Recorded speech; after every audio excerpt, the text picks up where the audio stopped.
So listen, bro, I believe there's two types of people in this world. The guys that get cheated on and the guys that cheat with. Which one do you want to be?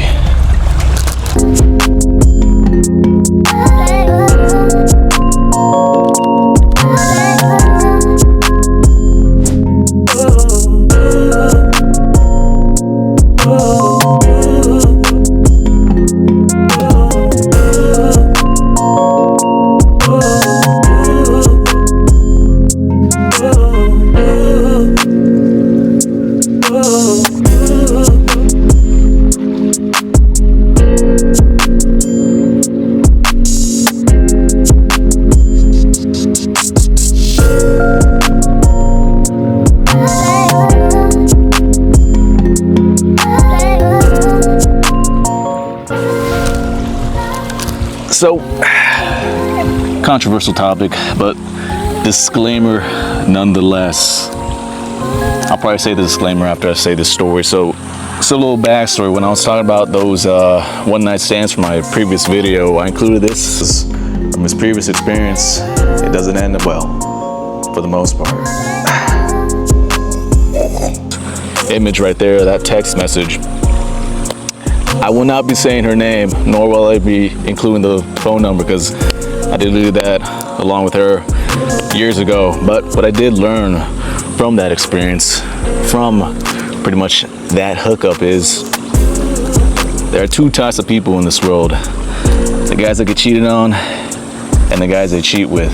Now, in hindsight, with a little bit more experience, a little bit more age and wisdom on my side, I realized I probably played a bad part of it too, and karma did come back and bite me in the ass, but that's in the past, and I'm never lived in that kind of situation. But now, I'm not gonna say I was the one overly pursuing her pretty much consistently. Actually, it was quite the opposite, but that's a side note nonetheless. What that experience did teach me, and hopefully I'm able to iterate that to you guys too, is how to prevent yourself from being the one that gets cheated on. We follow these steps. Now, this is where I'm gonna put the disclaimer. So, disclaimer with a little bit more age and a little bit more seasoning on my side. I realize a couple things in this certain circumstance. One, if you are the one that's going through with it, the one that's pursuing it, and in the long run, you're thinking about getting in a relationship with that chick or with that said person, think about what you're doing in the process. You're pretty much creating this habitual liar. Because what they're going to be doing is, any self-respecting person has more self-respect for themselves, won't allow that pretty much to happen. And the only way for them to allow that to happen is the other person to consistently be lying to them. So what you're doing is rewarding a bad habit at the end of the day. That's more logical thinking now that I have a few more years on my side. So listen, bro, the thing that kind of situationship did teach me, besides a couple wild, crazy hookups, is how to never become the guy that gets cheated on. Now, the disclaimer aspect about this is, like I previously said, if you're going through with this and going through with it with the intention of having a long-term type of relationship, now, my best course of advice for you would be think logically for 1 second. So, what you're doing pretty much is rewarding a bad habit and pretty much creating a habitual liar. So if they're capable of doing that as somebody else for you, what makes you think they're gonna change for you? So keep that in mind. But if you follow these steps, it's gonna give you the best opportunity to not put yourself in that situation in the first place. Follow along.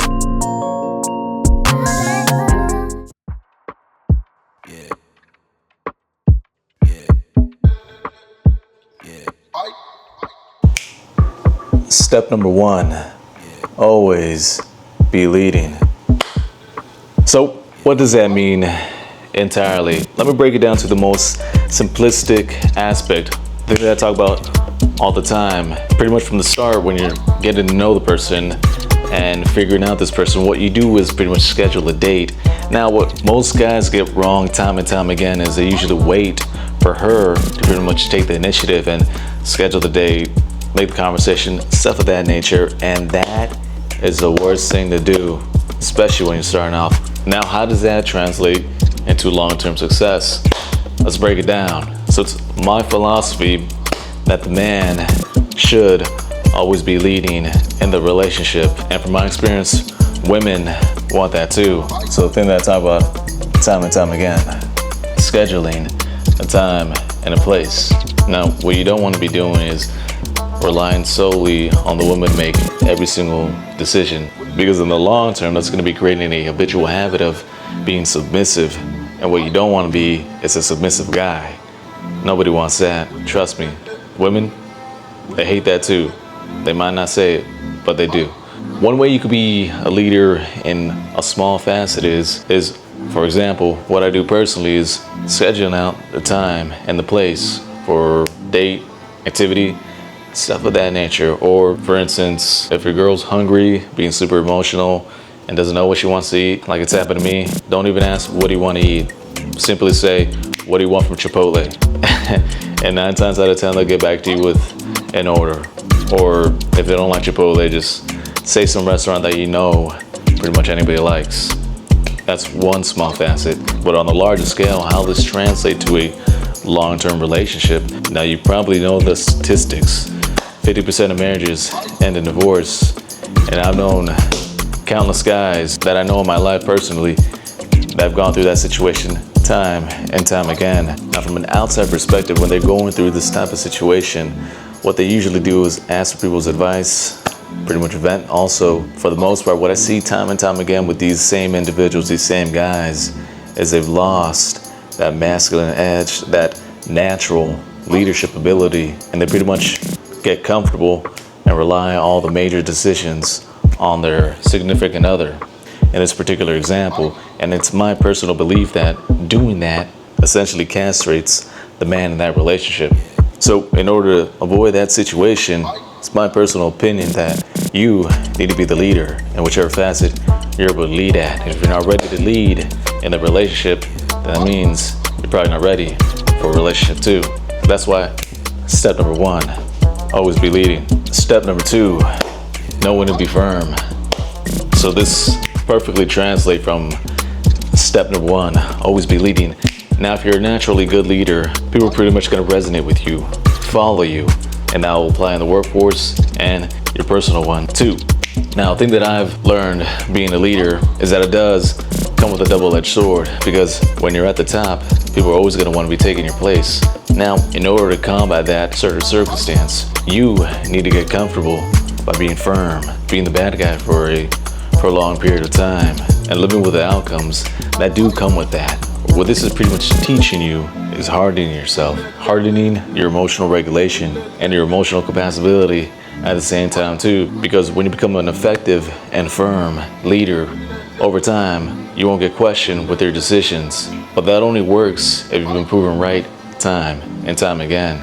And the double-edged sword is that only happens over time. So as the expression goes, patience is a virtue. So be patient. Step number 3, if you see something, say something. The funny thing is, I had the same conversation with one of my close friends, and he mentioned that how his girlfriend was acting a little bit more strange with her phone. Whenever they would hang out, she'll put her phone facing down. It was pretty secretive, and he saw those kind of warning signs coming along, and he pretty much told me that same story. And what I told my buddy is what I'm gonna tell you right now. I told him, you know what? It's better for you to confront her and be upfront about what you're thinking right now or what you're feeling right now. Because think logically for a second. If you're gonna be thinking like this, having these inclinations, it's only gonna get worse over time if you're not able to voice your concerns. So, well, my best course of advice would be bite the bullet and tell her exactly what you think is going on. Fortunately for this story, it does have a very anticlimactic conclusion. So he did voice his concerns to her, and nothing came from it too. So that's a positive, but it's always better from my previous experience that if you see something, say something, because you want to bottle that shit up and internalize it, because eventually over time, it's going to cascade and lead to a downward effect of you just bottling up your emotions and ending up resenting the other person because you're not able to vocalize what you're thinking. So that's why it's step number 3. If you see something, say something. Now for the last step, I gotta say that somewhere else. Nothing to discuss more. get the remedy for this stress, yeah. Double cups and shy, see this night I choose to forget my trouble. I know everybody got things on their mind now, but this time can make it forget though. I get the shy, I get the drinker. If you got my make we link up. Me I go for party, me I go for party.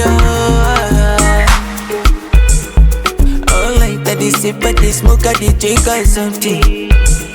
See this line in my phone is on silence, I don't wanna hear nothing. Nothing, either. But this night I choose to forget my trouble for life. I know everybody got things on their mind now, but this time can make it forget though. And we're live. Another shout out to Prototype Conviction Wear. Probably gonna be coming out sooner rather than later. It's probably gonna be a one-on-one. The whole entire samples that I'm creating are gonna be completely different, and they're gonna be something that's gonna be amazing. Trust me on that. Worked so fucking hard on this shit. But back to the original topic, the original conclusion. So what I would add to how not to be the guy to get cheated on, pretty much, to put a little bit of a superficial kind of take on it. Yes, if you're going out with a dime piece, kind of like I was, or the beautiful chicks that I've gone out with in the past, they do have more options. So in order to combat the other options and become the guy that doesn't get cheated on, or the guy that doesn't get overlooked, like I always say in my previous videos, you need to be the guy who's on his mission, on his purpose. Because as the expression goes, cliches, actions speak louder than words. So if you ever wanted to show support for this video, putting this out there, putting this raw, organic, hopefully informational style type of dating kind of series type of videos, be sure to like, comment, subscribe, and huge shout out to you guys who do buy the whole entire Conviction Wear. It's only gonna get better from here. Trust me on that. But with that being said, I'm gonna end it here. It's been a late one, but a fun one to film. And once again, hope you found value in this video. Hope you found some information. Upload every Wednesday and every Sunday. So be sure to come back. And as always, it's been your boy Coach Ed. See you later.